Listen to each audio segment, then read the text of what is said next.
प्रत्येक एरियातला एक एक कार्यकर्ता या ठिकाणी रेल्वे स्टेशनला थांबलेला आहे आणि संभाजीनगरपासून मुंबईला जाण्याची तयारी आमच्या मातृ समाजाच्या तरुणांनी सर्वांनी एकत्र केलेली आहे आणि संभाजीनगरमधून आम्ही काहीतरी झालं तर सर्व एकच आहे.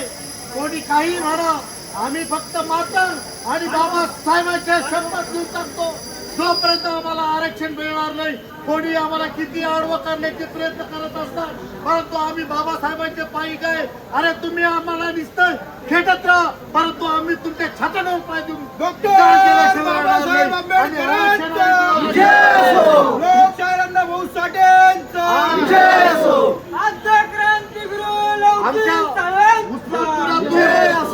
उस्मानपुरातून कधी मी अंबादास शिवळे ह्या तरुणाने आतापर्यंत प्रत्येक मोर्चा आणि प्रत्येक संघटनासाठी असा झिजून एकत्र सर्व माता समाजा कार्यकर्त्याला आणण्याचे प्रयत्न केले आणि ह्या पुढेही कारण आमचा उद्याचा तरुण फक्त अंबादास शिवळे आणि त्याची पूर्ण गँग राहील आणि याच्या पुढे माता समाजाला एकत्र येऊन काम करायचं आहे. जोपर्यंत आरक्षण मिळत नाही तोपर्यंत आम्ही पाठीमागे हटणार डॉक्टर बाबासाहेब आंबेडकरांचा छत्रपती शिवाजी महाराजांचा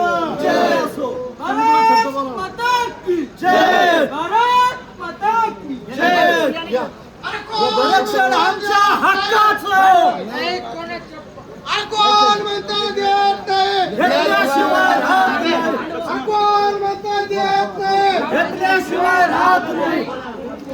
असा कसा देत नाही, अरे घेतल्याशिवाय राहत नाही, असा कसा देत नाही. मित्रांनो, आरक्षण वर्गीकरणाची लढाई लढत असताना आज आपण उद्याच्या मोर्चासाठी जात आहोत.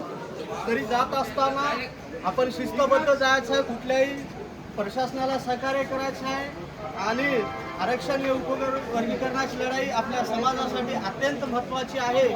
या आरक्षणाच्या लढाईच्या माध्यमातून आपण इतर समाजावर काही टीका टिप्पणी करायची नाही आहे, कारण ही सामाजिक न्यायाची खरी लढाई आहे.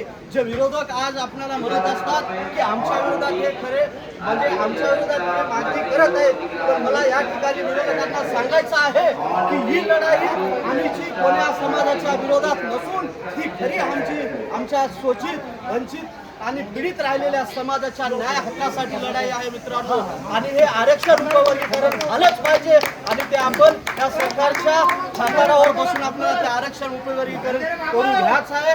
आणि उद्याच्या मोर्चासाठी आपल्याला शिस्तबद्ध शासनाला तसंच आपल्या मोर्चाला अतिशय ताकदीने आपल्याला ह्या ठिकाणी समर्थन करायचं आहे आणि ही आरक्षण उपवर्गीकरणाची लढाई नाही. काही समाजातील भांडूळ लोक आज म्हणत आहेत की मातंग समाजावर अत्यंत प्रकारचे धानीचे टिप्पणी करत आहेत. या भांडवलांना मी सांगू शकतो, अरे मूर्खांनो, तुम्ही आमच्या समाज भूषण अण्णाभाऊ साठेवर तुम्ही टिप्पणी करत आहात. मूर्खांनो, तुम्ही खरे बाबासाहेब आंबेडकरांचे विचाराचे जर लोक असाल तर तुम्ही अशा प्रकारची टिप्पणी करू शकत नाही. मी या ठिकाणी सांगतो मूर्खांनो, तुम्हाला ही आरक्षण करण्याची लढाई तुमच्या विरोधातली नसून कुठल्याही जातीच्या विरोधातली नाही, तर ही आमची सामाजिक न्यायाची खरी तळमळीची मागणी आहे आणि ते आम्ही करून घेणार आहे. तुम्हाला एवढं सांगणं आहे की तुम्ही आमचा दोष करू नये, आम्ही तुमचा दोष करू नये. आम्ही आमच्या न्यायासाठी मागणीसाठी आम्ही चाललो आहेत, त्यामुळे आम्हाला हे आरक्षण उपवर्गी करून घेण्यात आहे. अरे कोण म्हणते देत नाही, आरक्षण आमच्या हक्काचं नाही कोणाच्या बापाचं. साहित्य सम्राट लोकशाहीर अण्णाभाऊ साठेंचा, महात्मा ज्योतिबा फुलेंचा